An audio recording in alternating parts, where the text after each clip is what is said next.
너희를 위하여 같은 간절함을 디도의 마음에도 주시는 하나님께 감사하노니 그가 고난을 받고 더욱 간절함으로 자원하여 너희에게 나아갔고 또 그와 함께 그 형제를 보내었으니 이 사람은 복음으로서 모든 교회에서 칭찬을 받는 자요 이뿐 아니라 그는 통일한 주의 영광과 우리의 원을 나타내기 위하여 여러 교회의 택함을 받아 우리가 맡은 은혜의 일로 우리와 동행하는 자라.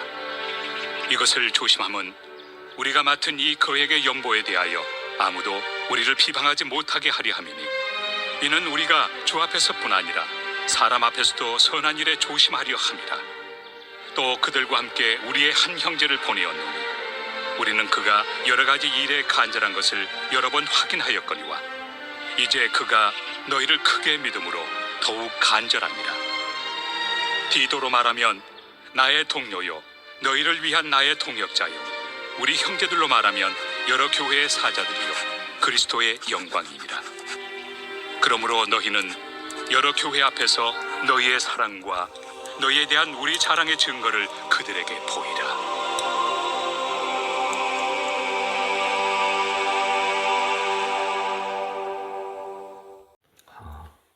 바울은 기근 때문에 고난을 겪고 있는 예루살렘 교회를 위해서 고린도 교회가 구제 헌금을 해줄 것을 독려를 했습니다.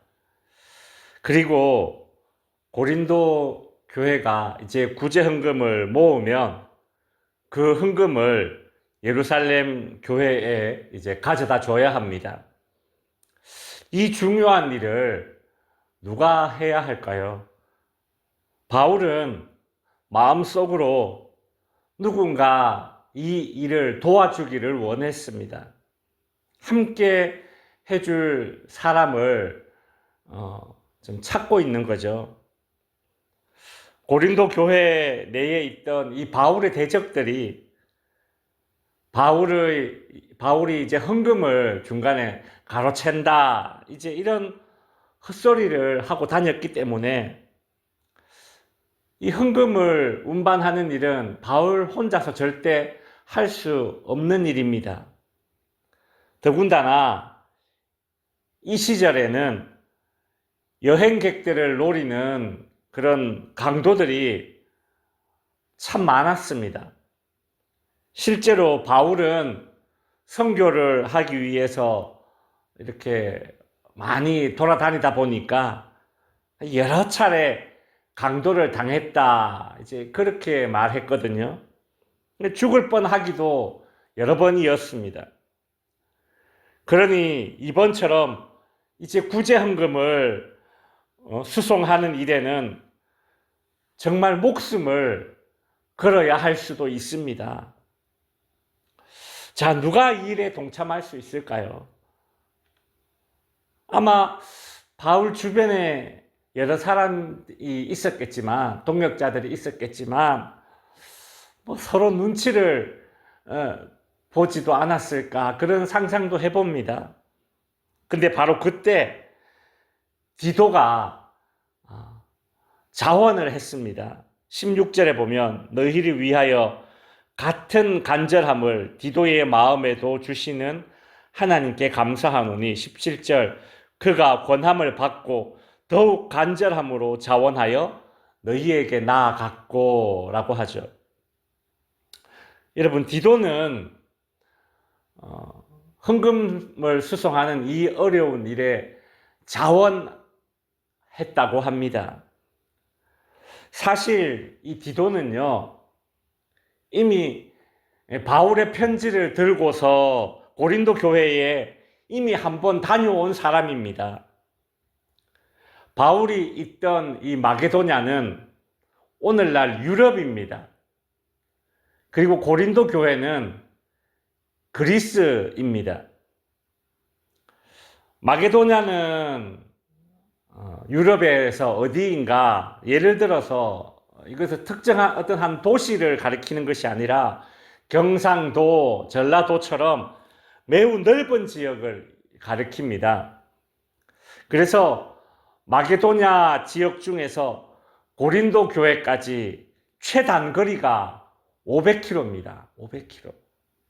그러니 한번 생각을 해 보십시오. 이 디도가 바울이 쓴 편지를 들고 고린도 교회에 갔다가 왔으니까 최소 1000km를 다녀온 것입니다. 뭐 요즘처럼 뭐 교통편이 좋습니까? 그 시절에 최소 1000km, 많게는 2000km를 이미 다녀왔던 디도가 이번에는 고린도 교회가 모은 헌금을 들고 예루살렘 교회까지 가야 합니다. 자그마치 1200km예요. 1200km. 갔다가 다시 온다 그러면 이거 2000km 이상을 또 움직여야 됩니다.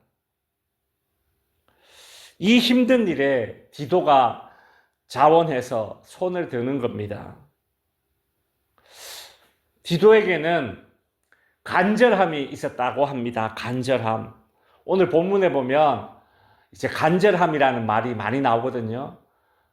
바울이 간절함이 있었는데 자신에게 있었던 이 간절함이 디도에게도 있어서 디도가 이 일에 자원했다. 이제 그래 말해요. 이 바울이 가지고 있던 간절함, 그리고 디도가 또 같이 지녔던 이 간절함이 무엇이겠습니까? 이것은 고린도 교회를 향한 사랑입니다. 사랑. 교회를 사랑하는 마음을 가리키는 거예요. 여러분, 주님의 일에, 그리고 힘든 일에 저요라고 손들 수 있는 이 간절함, 이 교회 사랑이 저와 여러분의 간절함이요, 교회 사랑의 모습이 되기를 원합니다. 바울은 디도가 구제 헌금을 이제 수송하는 이 일에 이제 신중하기를 원합니다. 그래서 18절에 보면 또 그와 함께 그 형제를 보내었나니, 디도만 가는 것이 아니라 또 한 사람, 또 그의 형제를 보낸대요. 이름은 알 수 없습니다. 18절에 보면 그가 어떤 사람인지 이렇게 표현해요. 칭찬을 받는 자요. 19절에 보면 우리와 동행하는 자라.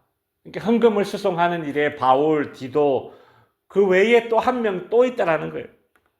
한마디로 이 바울은 고린도 교회 교인들이 보기에 신뢰할 수 있는 그 한 사람이 또 동행한다, 그렇게 이야기하고 있어요. 이름은 알 수 없지만 칭찬받는 자라는 겁니다.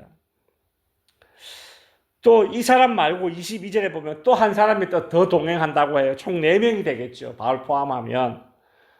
구제 헌금을 수송하는 일에 이렇게 동행하는 사람, 동력자가 있습니다. 이 헌금을 수송하는 일에 이 배달 사고가 나지 않도록, 또 쓸데없는 오해를 사지 않도록 투명하고 진실하게 하기 위해서 바울이 엄청 많이 신경을 쓰고 있다는 그런 느낌이 듭니다. 왜 이토록 바울이 신중할까? 21절에 보면 이는 우리가 주 앞에서뿐 아니라 사람 앞에서도 선한 일에 조심하려 함이라. 선한 일에 더욱 조심해야 된다라는 것이, 이것이 바울의 의견입니다.